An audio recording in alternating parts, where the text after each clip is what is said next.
High everyone, welcome back to another blog. আর আজকে কিন্তু আমি দেখাতে চলেছি দুর্গাপুজোর স্পেশাল একটা লুক। তো আমি আমার মেকআপটা শুরু করেছি আস্থা বিউটির একটা ময়শ্চারাইজার দিয়ে। আজকে কিন্তু একটু আমার এই সাজটা ফোকাস করা ভিডিও করেছি। তো অ্যাজ ইউজুয়াল দেখতে যতটা সুন্দর লাগে আমাদের বিটিএসগুলো কিন্তু ঠিক এরকমই হয়। কন্টেন্ট ক্রিয়েটাররা বা যারা এই কাজগুলো করে তারা রিলেট করতে পারবে।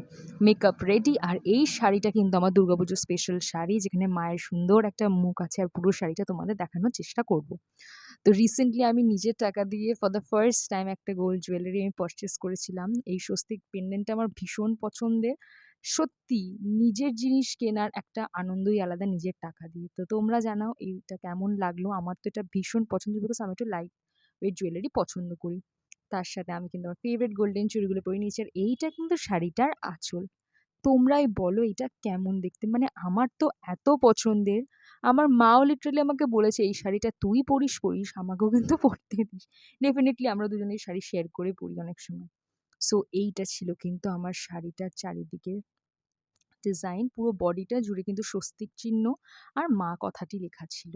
রেড ব্লাউজ দিয়ে পেয়ার আপ করলে সুন্দর লাগে। এবার jump cut to my moms birthday. আমার মায়ের কিন্তু বার্থডেও ছিল সেদিনকে। সো মায়ের জন্য ফর দ্য ফার্স্ট টাইম আমি নিজের হাতে পায়েস রান্না করেছি। আর এর আগে কিন্তু আমি মায়ের কাছ থেকে পায়েসটা শিখিয়ে নিচ্ছি, বিকজ আমি পায়েস রান্না করতে একদম জানতাম না।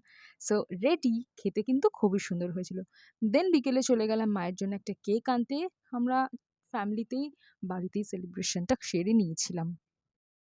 আর কেকটাও কিন্তু খুব সুন্দর খেতে ছিল। সো আজকের মতো ব্লগটা এখানেই শেষ করছি। কেমন লাগলো ডেফিনিটলি জানাবে। সাবস্ক্রাইব করতে একদম